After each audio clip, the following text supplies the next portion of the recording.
유월절에는 내가 여러분에게 죄수한 사람을 놓아주는 관례가 있어. 그러니 유대 사람들의 왕을 놓아주는 것이 어떻겠소? 그들은 다시 큰 소리로 그 사람이 아니오 바라바를 놓아주시오 하고 외쳤다. 바라바는 강도였다. 그때 빌라도는 예수를 데려다가 채찍으로 쳤다. 병정들은 가시나무로 왕관을 엮어서 예수의 머리에 씌우고 자색 옷을 입힌 뒤에 예수 앞으로 나와서 유대인의 왕 만세 하고 소리치고 손바닥으로 얼굴을 때렸다. 그때 빌라도가 다시 바깥으로 나와서 유대 사람들에게 말하였다. 보시오, 내가 그 사람을 당신들 앞에 데려오겠소. 나는 그에게서 아무 죄도 찾지 못했소. 나는 당신들이 그것을 알아주기 바라오. 예수가 가시관을 쓰시고 자색 옷을 입으신 채로 나오시니 빌라도가 그들에게 보시오, 이 사람이요 하고 말하였다.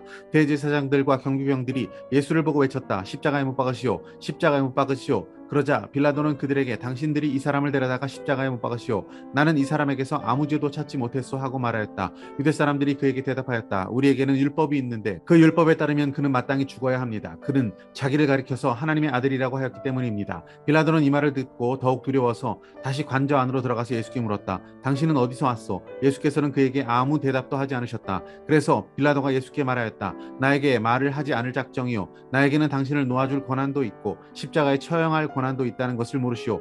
예수께서 대답하셨다. 위에서 주지 않으셨더라면 당신에게는 나를 어찌할 아무런 권한도 없을 것이요, 그러므로 나를 당신에게 넘겨준 사람의 죄는 더 크다 할 것이요. 이 말을 듣고서 빌라도는 예수를 놓아주려고 힘썼다. 그러나 유대 사람들은 이 사람을 놓아주면 총독님은 황제 폐하의 충신이 아닙니다. 자기를 가리켜서 왕이라고 하는 사람은 누구나 황제 폐하를 반역하는 자입니다 하고 외쳤다. 빌라도는 이 말을 듣고 예수를 데리고 나와서 리토스트론이라고 부르는 재판석에 앉았다. 그날은 유월절 준비일이고 때는 낮 12시쯤이었다. 빌라도가 유대 사람들에게 말하였다. 보시오, 당신들의 왕이요. 그들이 외쳤다. 없애버리시오, 없애버리시오. 그를 십자가에 못 박으시오. 빌라도가 그들에게 말하였다. 당신들의 왕을 십자가에 못 박으란 말이오. 대제사장들이 대답하였다. 우리에게는 황제 폐하밖에는 왕이 없습니다. 이리하여 이제 빌라도는 예수를 십자가에 처형하라고 그들에게 넘겨주었다. 그들은 예수를 넘겨받았다. 할렐루야, 아름다운 새날입니다. 유대인의 총독 빌라도는 예수님께 굳이 사형 언도를 할 마음이 없어 보입니다. 그것은 유대인의 왕이라고 하는 예수님을 믿어서도 아니고 호감을 가져서도 아닙니다. 자신과는 아무런 상관이 없는 이 청년 하나를 죽이는 일에 굳이 총대를 메고 싶지 않고 손에 피를 묻히고 싶지 않아서 빌라도는 지금 주저하고 있는 그러한 모습입니다. 그래서 청년 예수를 풀어줄 방법을 생각해냅니다. 유월절 명절에는 죄수 한 명을 풀어주는 풍습이 있었습니다. 그래서 죄인 중에 하나, 즉 강도인 바라바와 예수 중에 한 사람을 택하라고 합니다. 그때 군중은 바라바를 풀어주자라고 외칩니다. 작전이 실패했습니다. 빌라도는 예수님을 데려다가 채찍으로 치게 합니다. 그 가죽줄 끝에는 나비나 동물의 뼈가 매달려 있습니다. 그 채찍을 맞으면 살점이 떨어져 나가고 피를 흘려서 거의 죽음에 이르게 되었다고 합니다. 그렇게 채찍을 맞으신 예수님께 가시나무 관을 씌웠고 또 병사들이 자색 옷을 입혀서 백성들 앞에 세웁니다. 아니, 이 정도면 되지 않겠느냐, 이 정도면 이제 그만하자라고 하는 것이 빌라도의 의도였을 것으로 보입니다.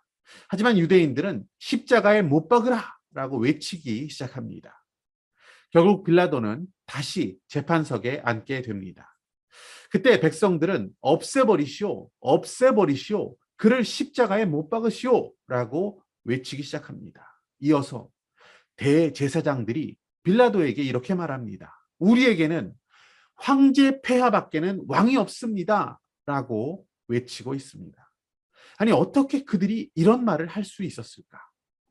지성소에 들어가는 자들이었습니다. 하나님께 제사를 드린다라고 하는 자들이 다른 사람들도 아니고 이 대제사장이라는 자들이 하나님을 왕으로 섬기는 자들이 아무리 가이사, 황제의 세상이라 하더라도, 아무리 그를 신으로 숭배하고 있는 그런 세상의 모습이었다 하더라도 어떻게 황제 폐하 외에는 왕이 없습니다 라고 말할 수 있었을까? 그냥 가만히나 있던지.